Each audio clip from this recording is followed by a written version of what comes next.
Welcome to the Camaro Show, a podcast about all things Camaro and GM performance news. I'm Chris Frezza. And I'm Jason Debler. We're your hosts for this week's episode of the Camaro Show.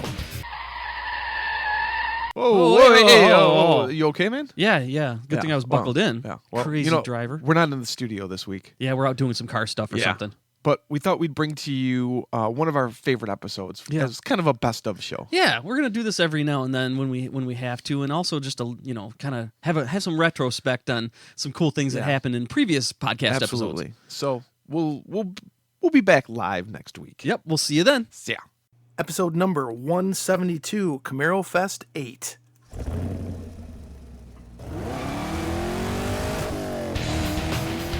Welcome to the Camaro Show, a podcast about all things Camaro and GM performance news. I'm Chris Frezza. And I'm Jason Debler. We're your hosts for this week's episode of the Camaro Show. Want to be part of our show? It's easy. Just leave a message on our voicemail hotline at 586-486-3182. So sit back, relax, and enjoy the show. And welcome back, everyone, for another really exciting episode of the Camaro Show. I'm Chris, and Jason is not with us this week. However, he's on site at CamaroFest, and that is what this episode is all about this week, guys. We have a huge episode this week. We've got several interviews with Camaro team members, with organizers of the Camaro Fest, and it's going to be one heck of a show. No voicemails this week, guys, but this is going to be nothing but letting you guys listen to what the fest was all about. It sounds like from some of the interviews that I'm going to be playing here, this was probably the biggest Camaro show maybe ever. That's saying something. So let's get this. Let's get the show started with one of our old, very good friends, Mr. Scott Settlemire. Thanks, Chris. So I'm sitting next to somebody that I'm not going to introduce him by name. I'm going to let him introduce himself by his AKA. Please introduce yourself, sir. I'm the Fbodfather, Scott Settlemire. That's right. I am sitting next to one of the best Camaro friends any Camaro owner could ever have, and one of the best friends I ever personally had in my life. My big brother, Scott Settlemire, is sitting here looking great. Scott, feeling great, looking just enjoying life here at CamaroFest. Right. I'm enjoying retirement. I wake up at 5 o'clock every morning, smile to myself, and go back to sleep. Well, after all the work you did, tireless work, and, well, let's face it, the later fourth-gen years, every day was a stressful battle. Am I wrong? Well, it was also wrong. It was also stressful when we brought the fifth gen out and working on the sixth gen because we had way too much help from the top of the corporation. We had some chairmen of the board that were a little difficult to deal with, but we persevered. So just to make sure I'm hearing this, and I got to be careful on how I word it because I don't want it to sound bad, but the fourth gen, they didn't want much to do with it. The fifth gen, they wanted way too much to do with it. Exactly. The third day on the job, my boss called me into his office and said, oh, by the way, the car goes away in 1998. And I was able to keep it alive through August of 2002. Every car had to be out of St. Therese assembly plant before midnight on August 31st of 2002 because it would no longer pass safety requirements that were effective September 1st of 2002. Yeah, so there was a lot of factors with the fourth gen going away, both in terms of dollars and cents and just future investment and everything. But you know what? We all worked together, and we as you would say, we kept the faith for a number of years. We worked together, the disciples, along with you and Cheryl Pilcher and John Fitzchallenger, and I know we call him Fitz. We make fun of him all the time because somebody called in to the podcast and said John Fitz something, and so we started making fun of him from there. So Chris and I never gave that up. And now present day, it's been 8 years since the fifth generation Camaro started, and look, the parking lot. Scott, what are your thoughts of what is out in the parking lot in terms of size and shape and color?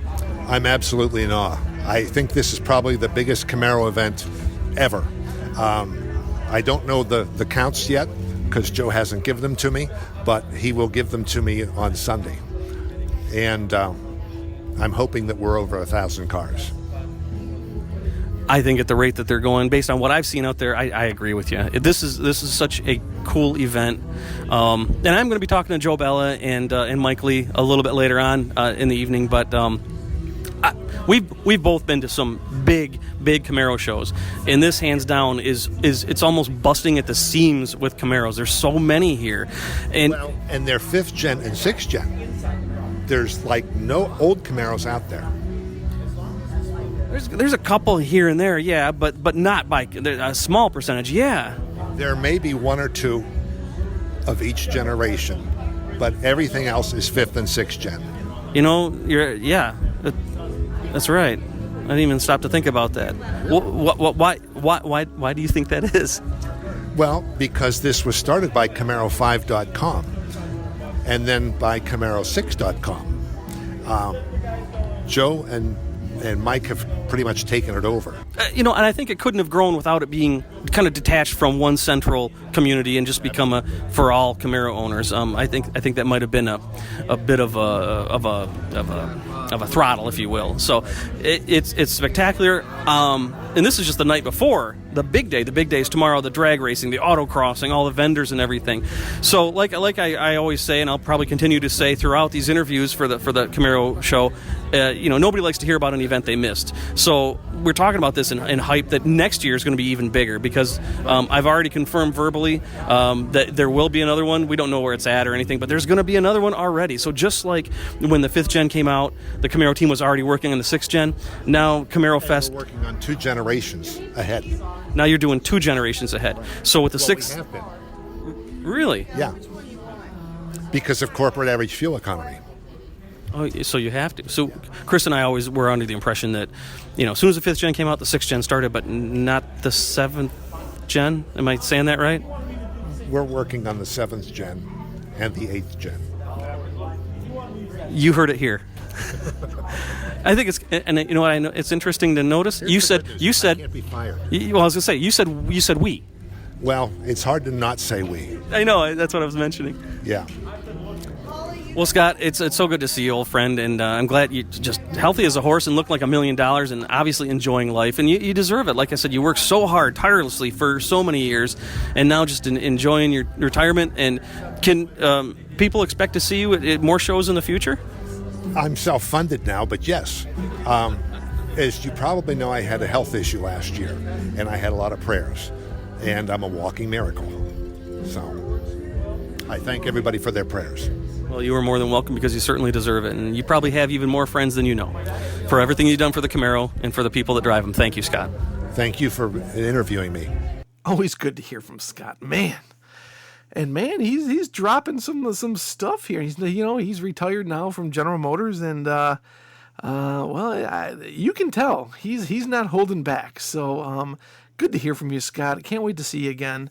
And let's move on to the next interview we have here. It's going to be with Joe Bella. He is one of the organizers, along with Mike Lee, of CamaroFest. And let's move on to that one. So I'm standing here with Joe Bella, one of the organizers of CamaroFest. And it's Friday night, the night before the big event, and it is huge out there. There are Yankos out there. There is a Neiman Marcus Camaro out there, and there's everything else in between. What are your thoughts as organizer of this? So far, is it already looking like it's a big payoff for the effort? Oh, absolutely. This is the first time that we've done the formalized parking lot party. Everybody was always here anyways. We've got the DJ playing. Every single parking lot's full. All the lights are on, and we've got all the cars out. It's great to see. I'm loving this. Yeah, it's amazing. We're looking at maybe 1,000 cars this year. You came close last year. Yeah, we got super close. I think the number was in the mid-900s, including all the vendors and the Chevrolet display. So this year, pre-sales are up. It looks like attendance is up. Racing is up. So we're hoping to crack 1,000 this year. Well, the parking lot's full, and like Scott, the Fbodfather, Settlemire used to say, you go out, ever since the 5th gens came out and people started really customizing their cars with the lights and all those cool things that Oracle sold everybody, and among other people, you go out there and it's like a disco with a bunch of wheels out there, and it's nothing different out there right now. It's just incredible. So, you think, are you already looking forward to next year? We are. We're learning from stuff. We've already made a bunch of improvements. We're happy with what we've got, but we're always talking about new stuff to do. We were even talking about maybe nighttime autocross. It looked like the light parades at Disney. I'm just kidding. But. I think a nighttime autocross would be pretty cool. I remember when I used to run an event a long time ago, a drag racing event, and one year we did it at night, and people really liked that. There's something about racing in the dark. So, but the reason why I ask about next year before this year's event is even done is because by the time people listen to this on the podcast, it's going to be too late. It's going to be over, and people don't like to hear about things they missed. So I want to that's why I'm saying, what's going on for next year already? Because if the people are listening to the show, they're going to say, I missed it, I got to make it next year. Do you know at this point if you can even comment on if it's going to be here in Bowling Green again next year, or is that still way too far out to where you can't even tell at this point? Well, I can comment and say there's going to be a CamaroFest VIII. We're too far deep into it, and we're loving it. So there will be one. Follow the website, CamaroFest.org or CamaroFans.com. We'll have information on there. Can't tell you where it's going to be yet, but it's nice here. I'll put it that way. Yeah, it's a great area, and it's easy for me to say because it's kind of in my backyard in relation to where everybody else is coming from, except for Chris Frezza, who's not here right now. We miss him. No, we don't. Well, we might. Yeah, no, it would have been cool if he's here, but I'm covering for him. So, Joe, you got anything else you want to say to our listeners about CamaroFest or about Camaros in general? You got the floor now. Ever since we started doing this in 2010, it became real apparent what Chevrolet's created is a blank canvas. CamaroFest is an opportunity to meet other people that love this car just as much as you do. No two are the same. Even if they're stock, they're not the same. Somehow, people manage it.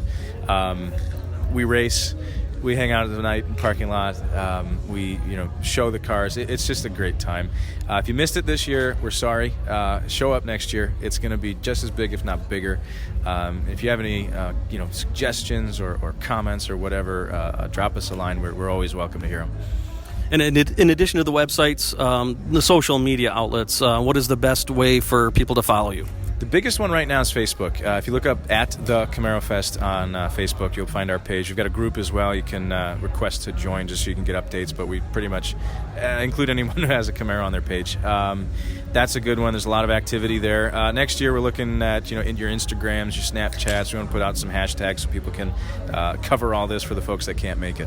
So, and if you're one of those people that just couldn't make it this year and you really want to, you got no excuse not to make it next year because whatever recipe that you've got going on, keep it up. Don't change. Well, change just a little things to make it better. But I think this could very well be equivalent to like the Bloomington Gold for Corvettes, or all the huge, massive events like Carlisle and things like that. I think you got the makings for it, Joe, and I hope you keep it up.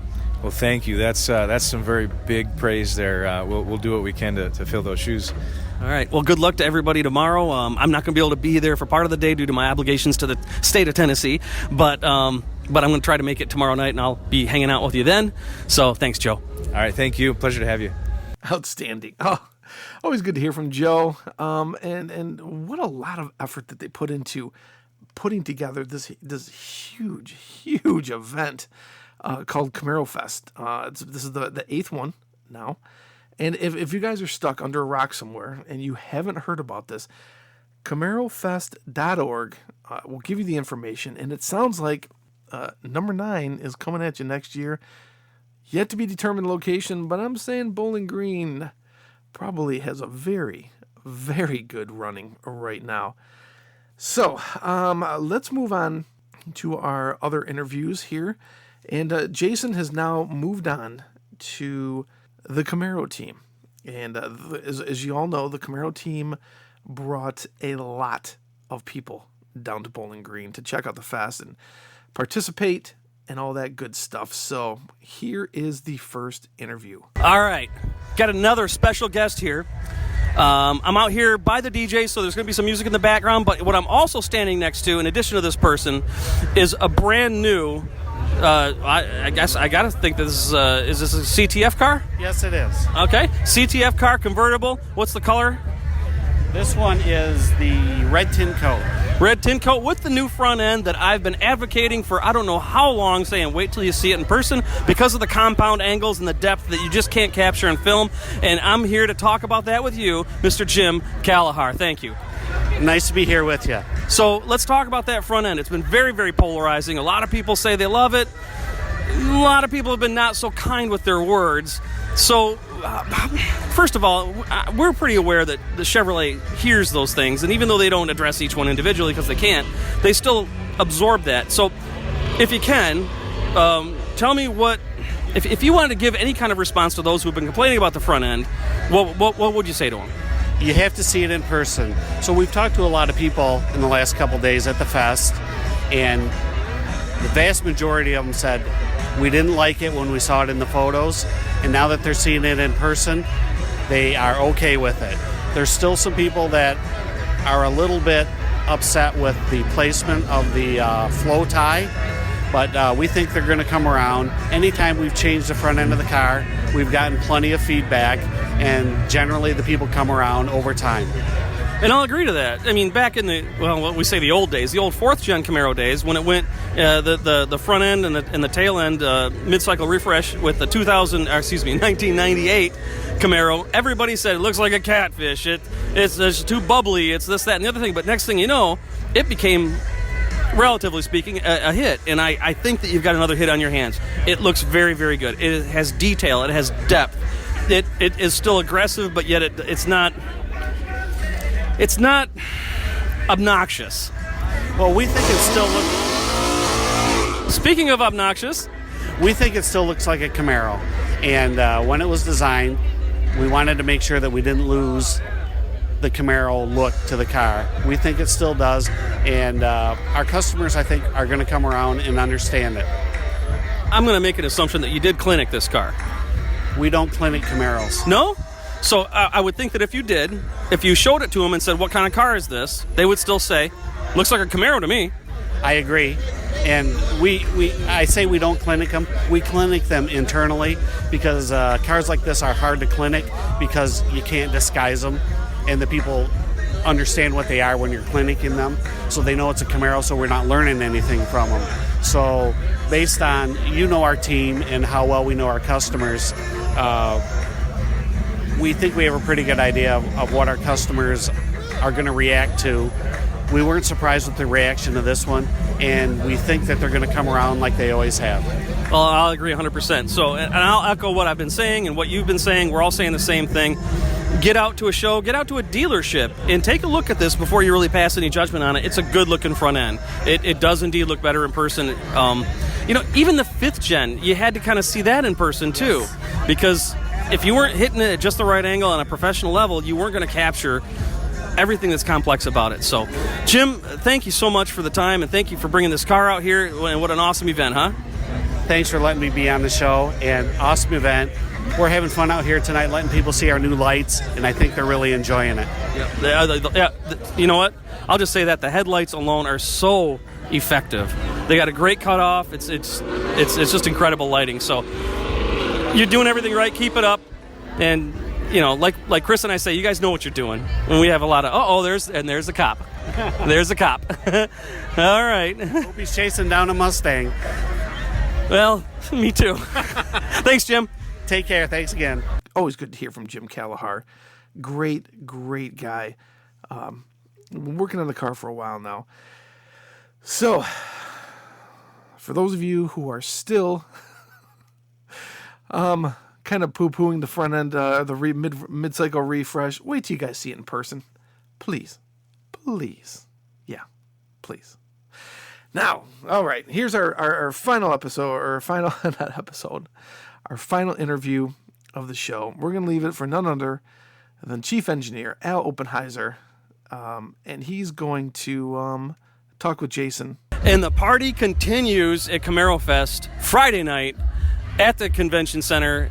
There's even more cars here, and there's some cars that are trolling for action, I think we should say, but I managed to pull a good friend of ours, Al Oppenheiser, aside just to talk about, Al, I'm going to ask you point blank, your initial as chief engineer of the Camaro, what do you think about this incredible, monstrous spectacle of a Camaro show?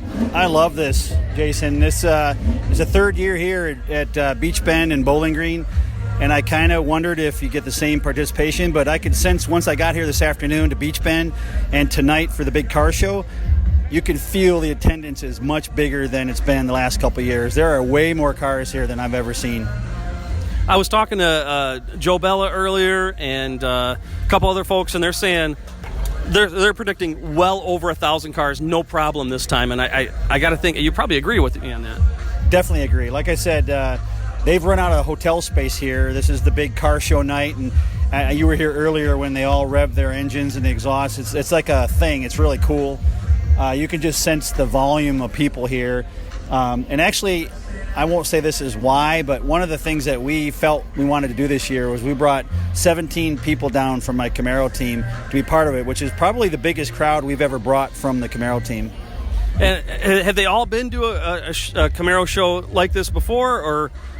No, actually, we were trying to make a count here before I talked to you. I think 12 people have never been to a CamaroFest before, and they're blown away.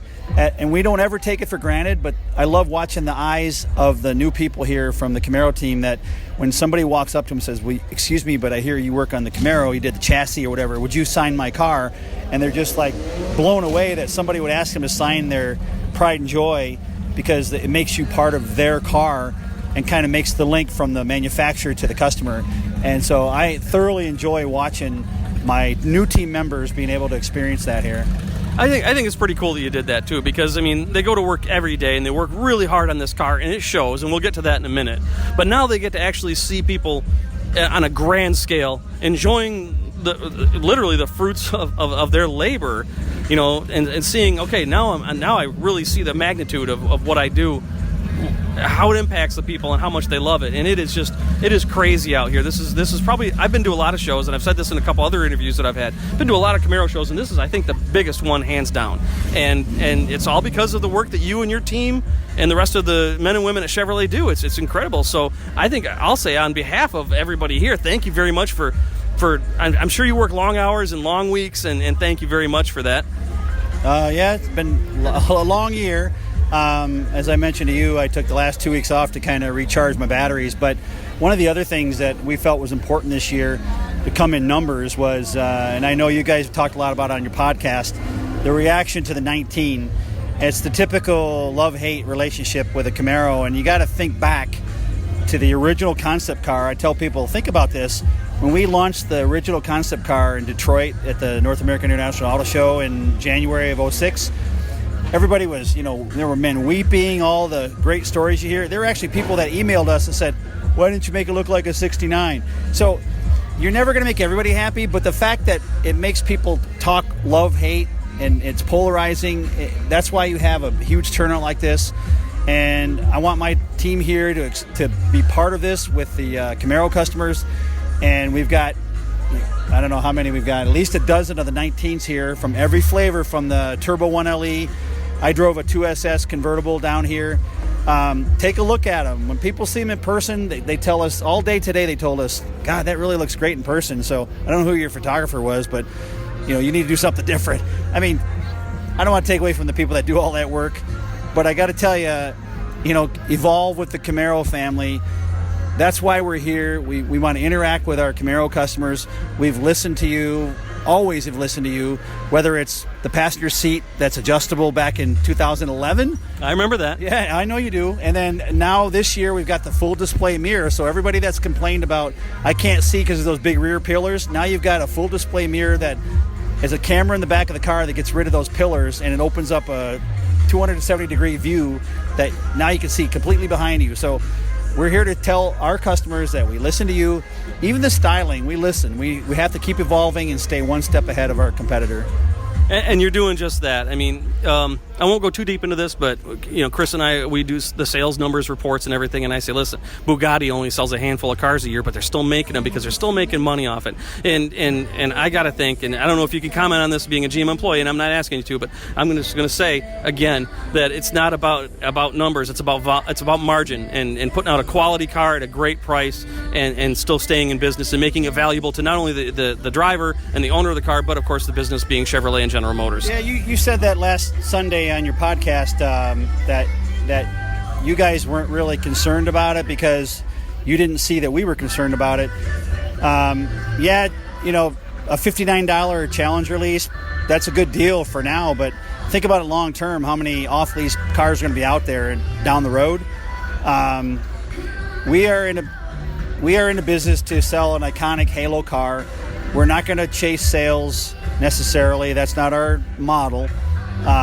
We are trying to make a profitable car that gives the customer what they want. And if we start chasing the incentives that our competitors do, you never get out of that mode. And you made that same comment. Once you start down that road, you can't retract from it. And we're very proud of the fact that we don't really have to incentivize this car. It sells on its merit. We win every stinking performance metric we go up against anybody. And I think what you'll see, whether you guys really haven't talked about this yet, and I'm going to talk about it tomorrow in the Tech Talk. We've actually listened for 2 years now on the pricing. And so what you're going to see for 19 is a bona fide LS model. And we didn't just put plastic on everything and call it an LS. We actually give you a great car, and we're charging less for it than we ever have for an LS. And actually, it's going to way undercut the Mustang base car. So the one thing that keeps people away from Camaro is the price of entry to get into the car. We have now addressed that for 19. And if you like the base styling of our new refreshed 19, you'll love the price. Go comparison shop us versus Mustang, and we're going to grow this market back, and we're going after number one again. Well, that's really incredible to hear. And just in just a few short sentences, you addressed a lot of the things that Chris and I were really kind of trying to surface. So you mentioned one thing I can't forget about this is the front end of the car. I've talked to Jim Kalahar, and he said the same thing that you did. People are actually seeing it in person. The same thing that Chris and I have been advocating. You got to see this car in person. The front end is it's great looking. It's very complex, but it's not obnoxious, it's not rude looking, it's not pointless looking, but it looks good, and it still looks like a Camaro. So I think, for the first time, me seeing it in person, you guys did a spectacular job on that. We encourage people to get out there and see it first. Here's the thing. I know you can't talk about details of the future too much, but can you give any words of encouragement or something about how you're going to continue to evolve this car, not stopping at the 19 refresh? Absolutely. Camaro has been considered a halo car for Chevrolet for a while now, for 2 generations. It's an important vehicle for the Chevrolet lineup for General Motors. With that kind of support from our leadership, we're going to continue to push the limits on performance, push the limits on where we take Camaro. And of course, as you go down into the future, the next 10, 15 years, we're not blind to the fact that you're going to have to introduce things to address CAFE and emissions, electrification. Don't worry, I don't think there's any kind of autonomous Camaro coming. That's kind of that's like a jumbo shrimp. Why would you do that? People want to drive a Camaro.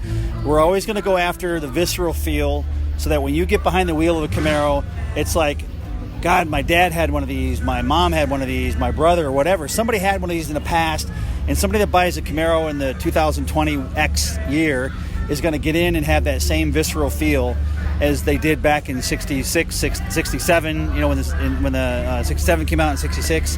And we're going to make sure that we never lose that DNA. There's something about getting behind the wheel of a Camaro that makes it special. And I know you've been a Camaro guy forever, and I've been a Camaro guy forever. My first car was a Camaro.